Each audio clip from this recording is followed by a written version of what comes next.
parking lots opened. And who jumped in? But Brett. Our good friend Brett jumped in, and he posed a question to the tailgate and to us as well. Who are you guys excited for, or what are your expectations for the young quarterbacks next year? He mentions Dylan Raiola, DJ Lagway, Underwood, Bryce Underwood. And then does CJ Carr have a chance to start over Steve Angeli? Tom, Danny, as we dive in here with a day where we'll be looking at NCAA football rule changes, future spring games, and hitting a couple mailbag questions as well. Let's just start with a little ball talk here. Young quarterbacks, what are you expecting, Danny?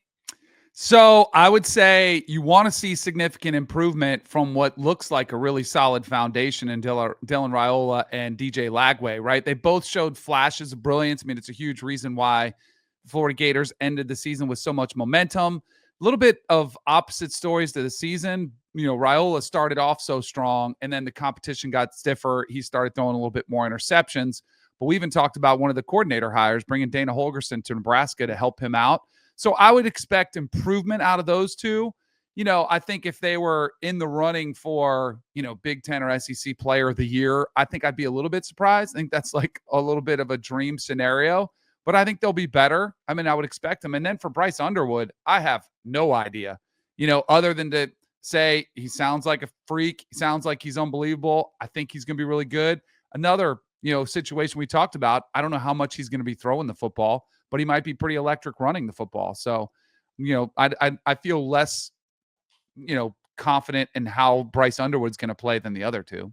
I mean, I'm excited to see all of them. It's always like there's one aspect when you have guys all coming back who what they are. You can be excited to see them and just see what steps forward they take. But I think there's a little more intrigue when it's guys like this who you really don't know. Like they could be anything still at this point. It's like the mystery box. You never know what's in it. My fear with Dylan Raiola is after the Super Bowl, will his new thing be taking a whole bunch of sacks because he just wants to be like Patrick Mahomes? I hope he doesn't, go that route. I think that Lagway will be interesting, his development. Bryce Underwood, like you never want to put these things on it, but like the comp has been Cam Newton. And it's like, will he be Cam Newton? That's a lofty comparison to make. Can he live up to it? If he does, holy crap, that'll be fun to watch. As for the CJ Carr having a chance to start over Angeli, yeah. I mean, it's not like Angeli is an established player. We saw bits and pieces of him. It's not like he's just grabbed that job by the neck and said, this is mine. I definitely think there's a chance, but there is one name missing from this list. Oh, I've got two names missing from this list. Who's your... Oh, how are you just not gonna the whole world has forgotten about Nico? I haven't. Nico, he's gonna take that step forward this year. I could feel it. Nico Revenge Tour 2K25. One name missing from this list. Arch Manning. There does need to be, he started 2 games, but there needs to be steps forward from what we saw in his limited body of work as a starter if Texas is going to compete for a national championship. Fair? Yes. One other name that's missing that is as much of a wild Nico card. Wasn't one of your 2 names. You're adding you to the hater list. Add me to the hater list. Julian Sayin / ? Right? Yeah. Who the heck's playing quarterback for the Buckeyes?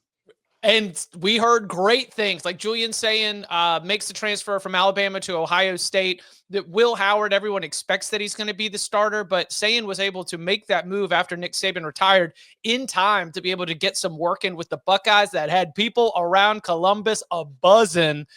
Obviously, you get into the rest of spring ball, you get closer to fall camp, and it's like, okay, guys, let's pump the brakes a little bit. When we've got someone with the experience and the tools that Will Howard was able to bring and was able to lead them all the way to a national championship, we're not going to throw the true freshman out there. But now I think that we've got a real discussion about if Sayin is going to be the guy, what the expectations should be. If we're going to talk about Bryce Underwood, then I think we should also talk about the player who's a year older than him and has spent a little bit more time in a college program and will also be playing for a Big Ten title contender. Another name that I don't know if this definitely fits the criteria of what we're asking, because he did start the entire season last year, but he was doing so at a school where like the the guys like us might have been able to watch him play or paid more attention, but now he'll be at a school where more people will see him. I want to see what John Mateer looks like. And if people, because John Mateer for us diehards was very fun to watch last year. He was like one of the more entertaining quarterbacks in the country. Now that he'll be on a bigger spotlight, I want to see if the world discovers him. One last one here from the tailgate. Carson mentions Marcel Reed. Marcel Reed's the starter, right? We're not gonna. I assume so, but okay. Who else? Did they bring somebody in the portal that I missed about? No, not that I know of. Off the top of my head, it seemed like we were going to be committing to Marcel Reed because here's what I remember from their portal haul. They went and loaded up on wide receivers because that was one thing that was really missing was like the dynamics, get you separation, win contested balls, tight wide receivers. And so Texas A&M did a good job of getting a couple of real game changers in the pass catchers, tight end, wide receiver.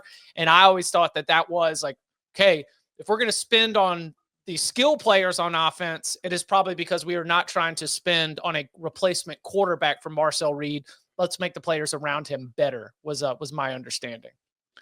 How about Avery Johnson at Kansas State? Again, it's not a new guy in that we have seen him, but there were high expectations on him last year. He had flashes of really good games, and he also had really bad games where he did not look good at all. So do we see any kind of consistency or development in him as a passer? Because we know he can run, and if he's able to round out his game a bit more, this is a Kansas State team that suddenly becomes a lot more dangerous in that Big 12 and immediately leaps up to like a playoff contender. So much fun. We'll be continuing these conversations, obviously, for the next 6 months until we finally get to see the teams out there. Always a great part of college football, trying to turn the page and see what's coming up next.